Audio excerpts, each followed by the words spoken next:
All right, y'all, listen, we back again with another crazy video about what's going on out here in this world. All right, before we get to the madness, though, real quick, I need y'all to help me unplug some more people out of the Matrix. You do that by hitting the like button and putting unplugged in the comment section. All right, if you're new, hit that subscribe button, join the family. Let's check it out, see what's going on. Want to get to this story here. The U.S. Coast Guard said yesterday that presumed human remains were recovered on the site or from the site of that Titan submersible that went missing. You might remember this story. We've been covering it very extensively here on Fox, but we have Mike Tobin with Fox News Channel. He joins us live from our Chicago bureau with some of the details and pretty wild stuff that they've discovered what might be these human remains, Mike. I'm glad the family gets some sort of closure. You know what I mean? Prayers and sending more prayers and condolences, love and light their way. Seriously. This is a big development. First, there was the question, because there was a question when I was up in Newfoundland last week, whether they would recover anything from the ocean floor in the first place. Clearly, they've made the decision that they are going to recover things. Pelagic Research, which is the company that was launching the remote-operated vehicles down to the ocean floor to pick this stuff up, announced that they have wrapped that portion of the investigation, meaning you're not going to have ROVs on the ground out there or on the ocean floor anymore, scouring around. All of the evidence has been brought up from the ocean floor. And second, sadly, as you mentioned, the human remains appear to be part of this wreckage. That is all been turned over to U.S. authorities who are going to do the analysis, the research, do the DNA identification. And you may even be able to get some evidence about what happened inside of that submersible from those human remains. And outside of this investigation, it's a bit morbid to talk about, but you could even use those human remains to discover what happens to a human body when it's exposed suddenly to that much pressure. You really don't have a scenario in which you could do that kind of research leading up to this. Now, as far That's kind of, I guess, catch-22 in a sense, because that sucks. The family still have to continuously relive this. They won't receive the bodies yet because they want to examine them and do research, which I understand and I get. You know what I mean? It just sucks for the family that they still got to go through this. But they may also want to know, how did it end? How did it go? You know, was it quick like everybody's suspecting it was? If it was an implosion, was it quick? It happened in milliseconds, or did, you know what I mean? So they may want some of that closure too. So you never really know. You really don't have a scenario in which you could do that kind of research leading up to this. Now, as far as the forensics on the submersible itself, I talked with a sub enthusiast quite a bit last week, and they really wanted to get the bits and pieces of this submersible because you can take it, much like they do after an airplane crash, and reassemble the parts to determine really what was the point of failure. You know that there was a window at the front end of this submersible. Was that the point of failure? Was it the point where it bolts to what they call the pressure chamber or the hull of this thing? Or was it indeed the hull itself? It's made out of a combination of titanium and carbon fiber. Did the hull itself just fail and cause this massive implosion? There is not a black box on board a submersible like this, but there are plenty of hard drives, a lot of digital devices that could provide data. There's sonar equipment, there's cameras on board. So right now they're going to take all of the things that they pulled up from the ocean floor and start trying to determine what data is there. How can you provide some answers, presumably going forward, so people who want to do this kind of exploration can be more safe moving forward. But you've got all sorts of investigations taking place. The U.S. Transportation Safety Board is involved. The Canadian Transportation Safety Board is involved. The U.S. Coast Guard is involved. In fact, they called it the highest level of their investigations. Even the Royal Canadian Mounted Police announced last week that they're doing a preliminary investigation, really to determine if a criminal investigation is warranted. I was there. I was speaking with the Mounties last week, and they said they would only really get involved if they could determine that there was criminal negligence in this case. Zach? And so this is obviously some very fresh news here. So nothing about a time frame at this point, right? Have you heard anything about that when we might learn if these were in fact human remains or if they could even be identified? It's probably pretty clear that it's human remains. I think in terms of the way they have to make these announcements, they have to say presumed human remains, and that's just before you do the DNA analysis on it. It's probably I don't want to get into insensitive areas, but it's probably pretty obvious that what they have is human remains. You don't have sea life. Well, I mean, you do have sea life down there, but it would just be an easy thing to tell just by visual inspection. But they have to be cautious in the way they, sensitive in the way they present that information. I'm anxious to hear as well how did this thing go about imploding. I was watching a YouTuber's, I think it might have been one of his TikToks, and it came to my phone as an ad or whatever. But because I don't follow him, and it showed up to my phone, and it showed him getting into the same submersible, and as he got in to take the trip, they bolted it shut. Like, you seen a person outside screwing the bolt in as it's closing it, shutting them in. It was crazy. It was crazy to see that.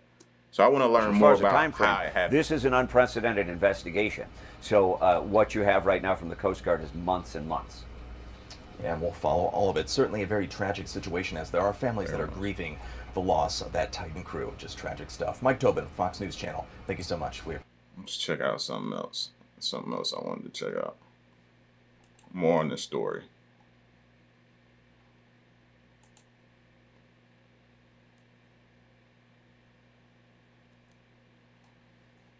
Human remains appear to have been found in debris of the Titan submersible, which was recovered from the floor of the Atlantic on Wednesday. Investigators hope the wreckage will help determine the cause of the catastrophic implosion, which killed all 5 people on board. CNN's Paula Newton has details. The U.S. Coast Guard announced that it had found what it presumed to be human remains on the sea floor. That would be from the submersible Titan. They recovered these remains and now say that the United States medical professionals will conduct a formal analysis of those presumed human remains. And of course, the family and friends of those 5 passengers who died on the Titan, they will be comforted by this, but also will feel again profound grief given what the U.S. Coast Guard says was an implosion of that Titan submersible. What's also happening now is that on Wednesday, the Horizon Arctic retrieved debris, in fact, large pieces of debris. They say that they have finished their work out there at the site of the Titanic wreck. And what's extraordinary here is that they did, in fact, recover large pieces of that debris. You can see, in fact, the dome with the viewport and a good chunk even of the passenger frame. Again, at issue here is that carbon fiber material that was used to hold those passengers and was used in this kind of deep sea exploration. The U.S. Coast Guard says that now they will begin to examine all of it. And again, there are many investigations underway, including here in Canada. That investigation expected to take well over a year. Paula Newton, CNN, Ottawa. Juliet Cam joins me now. She's a former Assistant Secretary at the Department of Homeland Security. She now teaches at Harvard University. Good to see you. Good to see you. Okay, right now, it's still not known how much the search and rescue operation for the Titan sub actually cost. The US government apparently is working on that number. But, notably Canada sent more assets into this search. France was involved as well. But as an indication... What y'all think? I didn't even know we would be talking about right now the cost of this Titan search. What is the importance of that when you have lives lost? You know what I'm saying? It's like, I don't know, a certain time and a place for that, and that shouldn't be discussed right now, but it is. Let's see what they're talking about. Of the cost is part of a report from the Washington Post.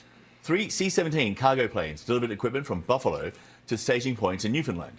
Those flights cost an estimated $491,000 round trip. So, that would seem to be a tiny fraction of the, the ultimate cost here. So, in terms of resources committed to this search and how much it's going to end up costing at the end of the day, what's your assessment here? It's going to be much more expensive than the low numbers around $1 million that we initially heard. If you just think of man or woman power behind essentially a week-long effort, you are going to get large numbers. And this question of the magnitude of the search and rescue is different, and I want to make clear, is different than should there have been a rescue. Absolutely, under international conventions, under international search and rescue conventions, every country has an obligation to help a vessel that is under distress. So for some period of time, there might have been an assumption that they could have either survived or that the submarine was floating, and if they could just find it, then they could save people. Essentially, over time, though, that became clear that was not the fact, and the magnitude of the resources that went to an incident that we call in disaster management low probability and essentially low consequence raises a concern that those resources were spent because not because of the sort of rescue, but because of who was in it and the public pressure to do something. So wait a minute. Are people trying to imply that this search and rescue shouldn't have never? Now, we've heard from what was his name?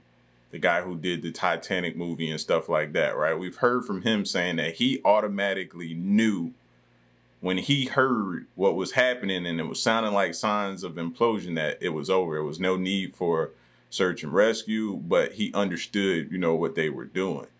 Are people now gonna sit back and really say, okay, we exhausted resources just because it was a billionaire on board? I heard a lot of those people saying that when everything was going on.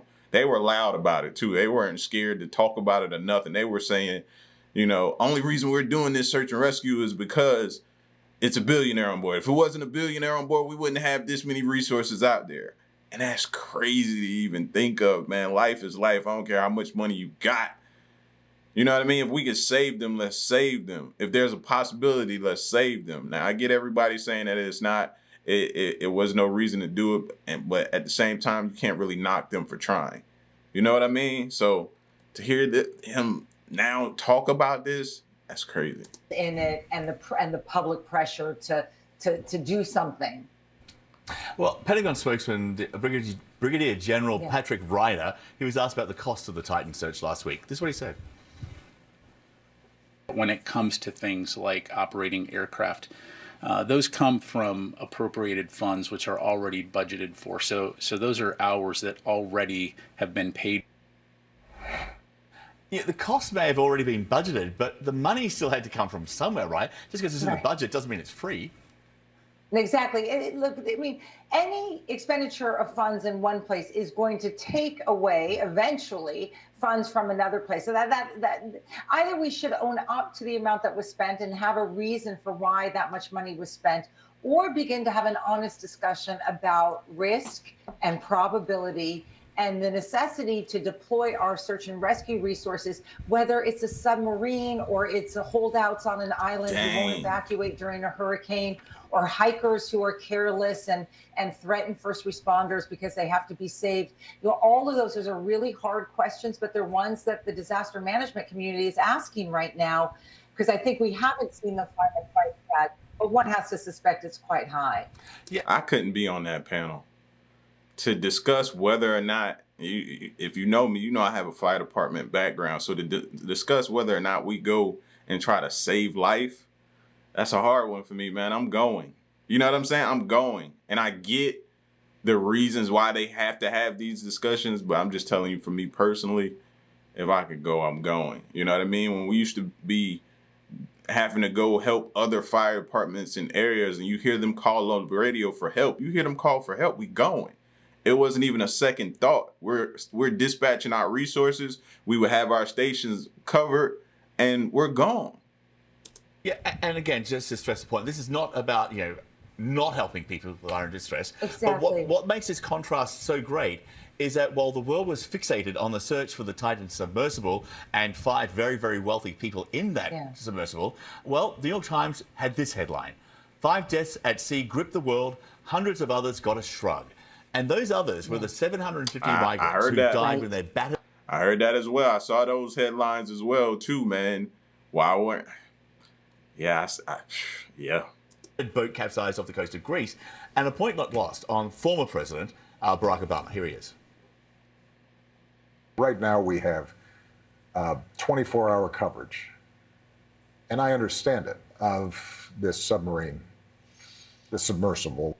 At the same time, right here, just off the coast of Greece, we had 700 people dead. And what makes it even worse is that the Greek Coast Guard did not offer assistance until it was way too late. And it comes down really to a question of priorities, right? Right, it does. And what the Greek Coast Guard did was not pursuant to their own obligations, moral obligations, but also to treaties that all Coast Guards are under, which is a vessel is in distress, you do not ask questions. It does not matter what they were doing or where they were going or whether it was lawful or not. It is a community of response efforts that all agree that a ship under distress should be saved. But that, as you said, that does not get to the magnitude. And I think with the submarine, with the Titan, we conflated high interest with sort of high consequence, right? I mean, in other words, this idea that this submarine had a bigger story than that unfortunately 5 people were lost, it sort of animated the world. We can understand why it had. So y'all think that's what it was? It was because of the bigger story is why they... I would hope not. I would hope that not be the case with all those people needing help over there. You know, it had billionaires and the Titanic and all of our fears of, you know, getting caught somewhere with consciousness of death. I get it, but it does not explain the amount of resources that were spent to find a vessel that, even if had been found, it was not at all clear how we were going to get it to surface. Yeah, and again, you know, obviously this is a tragic end to the Titan story and very sad for the people involved. But yeah, it's a question of resources and priorities. Juliet, as always, great to have you with us. Thank you. Thank you. You have to think about it, man. Just like in medical situations, they triage. You know, you got to go to who has the higher probability of surviving and living. You start with them. Then you get to, you know what I mean, the other one. So more will come out about these situations. I guarantee that. Airlines are working to keep up with the 4th of July travel rush. Well, this comes as storms have caused thousands of flights to be canceled or delayed this week. AAA projects that more than 50 million people expect to travel this weekend. That would break the record set in 2019. Roughly 43 million people are expected to travel by car, while more than 4 million are expected to fly. CBS News senior transportation correspondent Chris Van Cleve joins us now from Phoenix. Chris, tell us, how are people feeling in the airport right now? Some of that frustration dissipated, or are folks still tense? Well, it really depends on where you're trying to get to. Pretty good flying conditions here in Phoenix. So the delays that we're seeing at this airport have a lot to do with the weather and the situation in other places. Flyers we've talked to for the last few days have certainly been aware of the challenges this week and all hopeful that it doesn't happen to them. You know, you do have people that are... Airport's about to be crazy. That are just now... Look at them, bro. Now getting home from their flights that were canceled days ago, and there will be folks that will be dealing with these disruptions for days to come. You know, and there remain some real concerns about storms. You know, because of the way this sort of heat dome thing is set up, you're getting thunderstorms in sort of the same places day in and day out. You know, Denver must feel like they're in like Groundhog Day because they're getting these nasty thunderstorms every day, and that is snarling flights in and out of Denver. And you have 3 airlines that use that as a pretty big hub: United, Southwest, and Frontier. What's crazy is now you got to go to the airport these days and you have to plan accordingly. Like, maybe my flight gets canceled. Maybe I have to spend a night here in the airport. Maybe I have to get a hotel room nearby. But that's, I don't know. But I just been hearing it go crazy because I have my grandmother traveling. She's coming to visit us. And we're just on pins and needles, man, because of the storms. Like he said, the storms, flights have been getting canceled. It's crazy out here right now. Chicago is another city of concern. You know, there are some airports on the East Coast that could see some disruptions or arrival and departure rates slowed down as the day goes on. So there are points of concern, but you know, folks here are excited to get where they're going and hopeful that they get there more or less on time. And Chris, while weather has caused a lot of the cancellations and delays, as I understand it, the FAA was already expecting staffing shortages this summer. So how much of those shortages contributed to some of these disruptions? Well, United certainly felt that FAA staffing was a fairly significant factor on Saturday, particularly in the New York area, where there was not a lot of weather issues going on.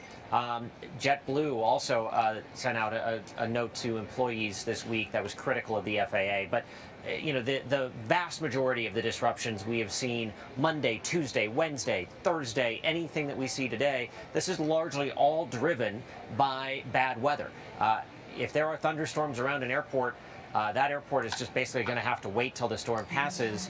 And you have seen a couple of major cities like New York, Chicago, Denver see these storms day in and day out.